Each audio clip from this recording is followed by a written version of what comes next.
Hi everyone, what's up? Today I want to show you how you can write the acceleration vector in normal Cartesian coordinates in polar coordinates, okay? So basically you probably know that there is a vector which we can say it's going to be r, and you can write it like r, a magnitude, times a position vector, okay? And this would sort of look something like this. So let's say you have, this Cartesian plane. Let's say this is y hat, and this is x hat, and you have a vector. Let's say this is r, okay, and probably an angle here, theta. That angle will be useful in a moment, you'll see. So this is something like what you have. You have a magnitude r and a unit vector r hat.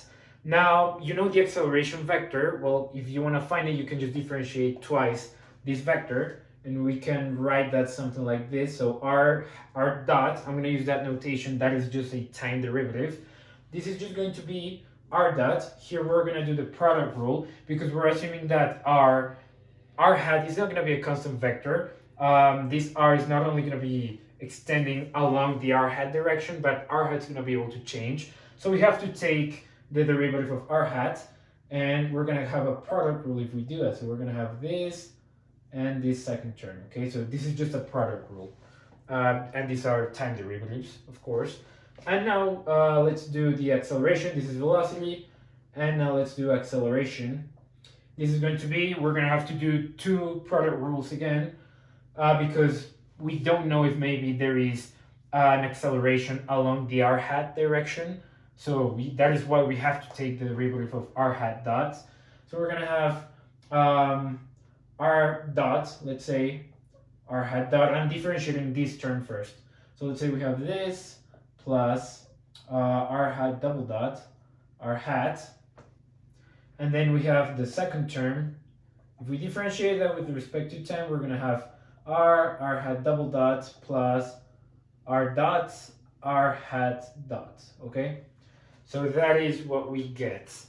And now, really, this is the acceleration vector in Cartesian coordinates.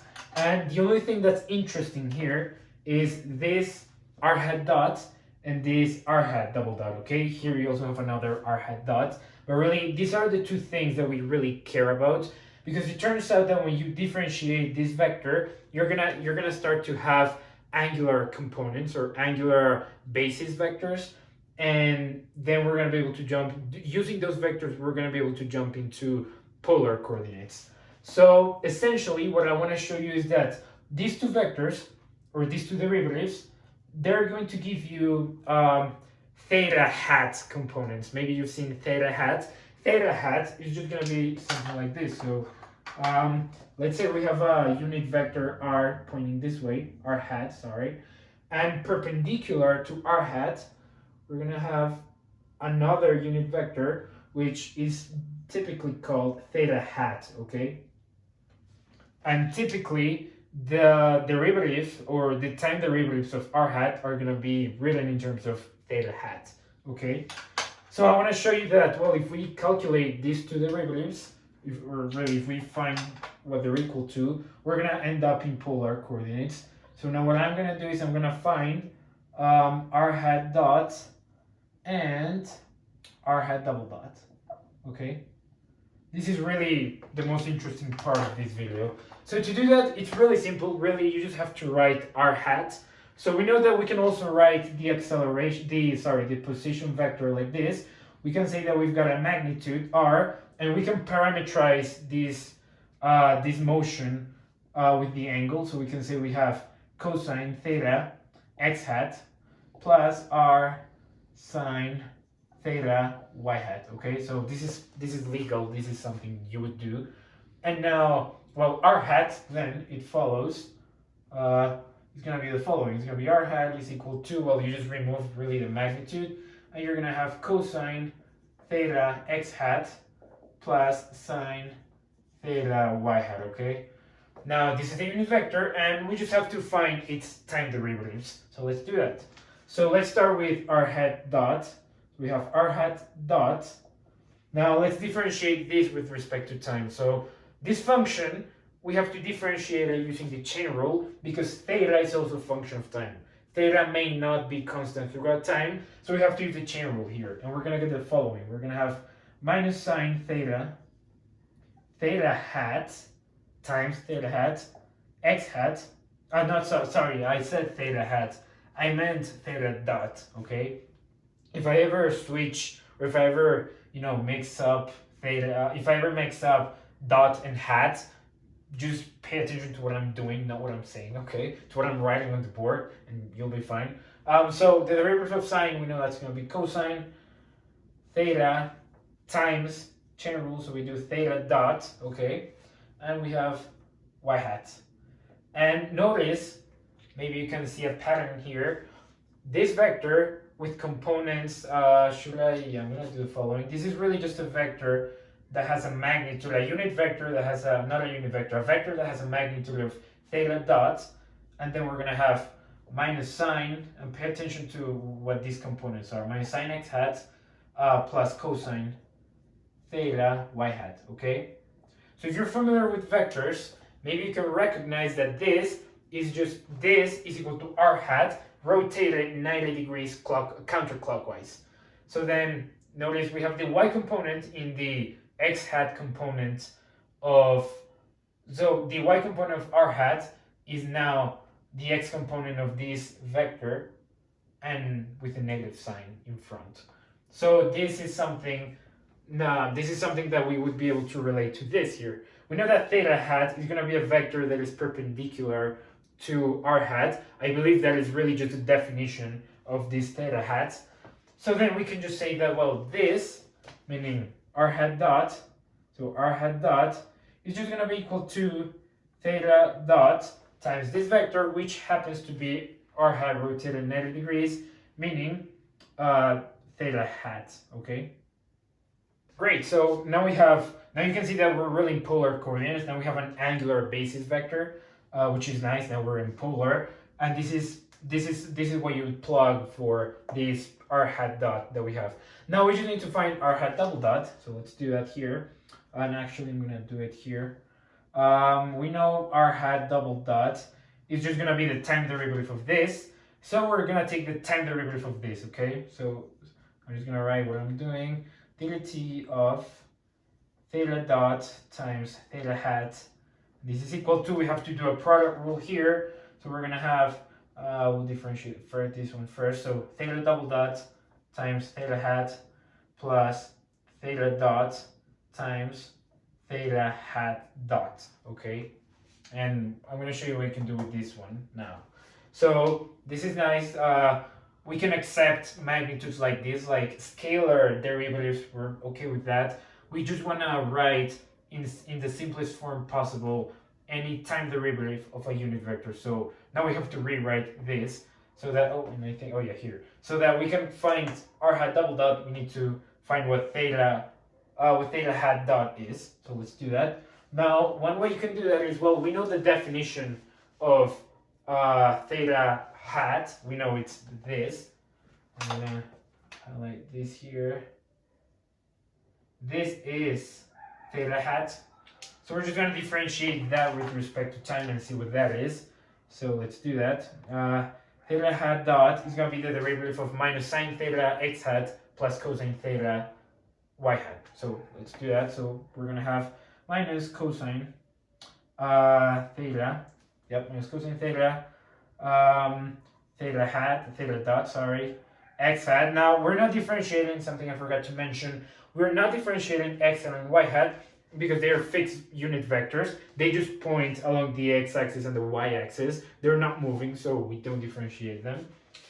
We have this, and now we have minus sine theta dot. We're doing chain rule again, remember, y hat, okay? And now, hopefully you can see a nice pattern here again. Every time you see you have a cosine and a sine in the x or y components, just go back and see if you can match that with another formula you have. In this case, we definitely can. Notice that r hat is going to be equal to cosine and sine, cosine x hat, sine y hat. So that is exactly what we have multiplied by negative theta dot. So then this is going to be minus theta dot times r hat. okay? Which is very nice because we're back to r hat, okay? Which works. In polar coordinates, that's something we want. Nice. And I believe we now have everything, so now we just need to plug everything into the equation. So let's go back to this equation. We have two terms that are the same. These two are the same, so let's put them together. So yeah, I'm gonna go down here. We have r double dot. This will be equal to. So we have. Wait, what can I put together? Yeah, just really these two terms. So we're gonna have. I will do this. R double dot. R hat plus r hat double dot plus 2 times r dot r hat dot. Nice. So then we just throw in the value. So what is r hat double dot? And actually, I'm just gonna substitute this value into this equation. So we have theta double dot theta hat plus theta dot, and actually minus, really. So we have a minus here. So we have minus theta dot square. We have 2 theta dots r hat. And this is what we have for r hat double dot. So let's write that in. So we're gonna have this will be r double dot r hat plus r times r hat double dot. So we're gonna have these two terms. So I'm going to distribute the r into both of them. We have r times r double dot times theta hat minus r theta dot square r hat. Then we have 2 r dot r hat dot. That will be, where do we have it? Yep, we've got it here. It's a simple one. That one will just be 2r dot theta hat. Okay, and now let's just put terms together.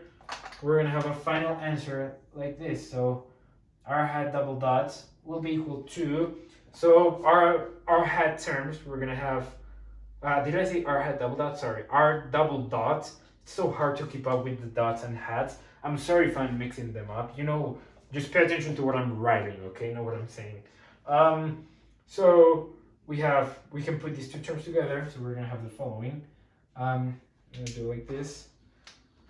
We're gonna have r double dot minus r times theta dot squared, and close parentheses. This will be times r hat.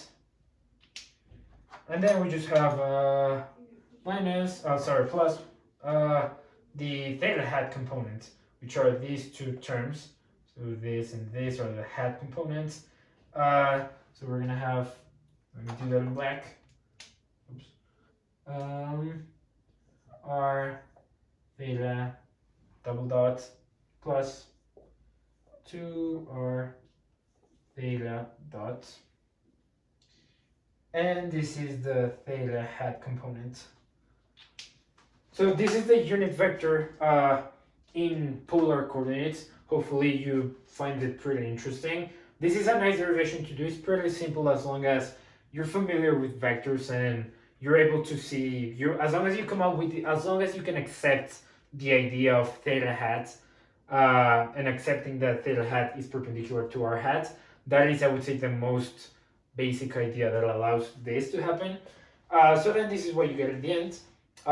This is very useful in physics. A lot of problems are done like this. I'm pretty sure some of Kepler's laws can be derived using this form, which is easier to deal with than Cartesian coordinates. So yeah, this is pretty nice. Hopefully you enjoyed this video. Hopefully you learned something, and see you in the following one. Bye.